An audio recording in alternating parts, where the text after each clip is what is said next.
ô này đây sọ và ó này mở được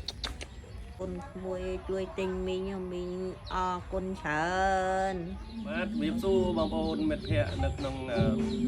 Facebook TikTok ហើយ YouTube បាទថ្ងៃនេះខ្ញុំមកថ្ងៃនេះស្បៃបាទស្បៃតែស្បៃស្រស់ៗហើយតែអាហ្នឹងយកទៅហាលខ្ញុំលាងទឹកអីតែហាលវាស្អាតងួតយើងយកទៅជូតហើយស្បៃបងប្អូនដឹងហើយណាស្បៃគេតែប្រដប់ដប់ភាសាបងប្អូនដឹងហើយធម្មជាតិវាគ្មានអីក្រៅពីទឹកកៅស៊ីណាឃើញទេបាទស៊ីនេះយកទៅហាលទុកហាលថ្ងៃហើយបានយើងជ្រុកបាទមានរសជាតិជាងស្វិតបាទនេះក្តាប់អាឡឹកសក់មើលសិនអូនេះហើយសក់បាទនេះដាក់ឲ្យច្រោះទឹកឯងបងប្អូនណាខ្ញុំយកលាងទឹកទុកហាលបាទ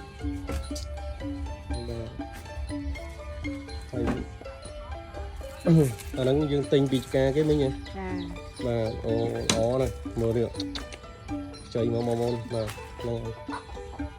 អរគុណច្រើនបងប្អូនដែលជួយទិញមិញបាទនេះស្រស់បន្លែ នេះខបជាតិពិតណា ហ្នឹងហើយធម្មជាតិបងប្អូនដឹងហើយមើលធម្មជាតិទឹកកៅស៊ីគេដេបដប់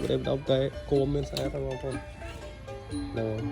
ហើយបានជួយទិញមិញណាមិញ ចា អរគុណ កូនមួយជួយទិញមីងមីងអរគុណច្រើនអើក្មួយសុខសប្បាយទាំងអស់គ្នា បាទហ្នឹងហើយអរគុណច្រើនបងប្អូនបាទជូនពរឲ្យបងប្អូនសុខសប្បាយមានលាភមានជ័យហើយជួយទិញកសក់ឡាក់ឈុតស្បៃបាទអីបាទសូមឲ្យបងប្អូនសុខសប្បាយបាទ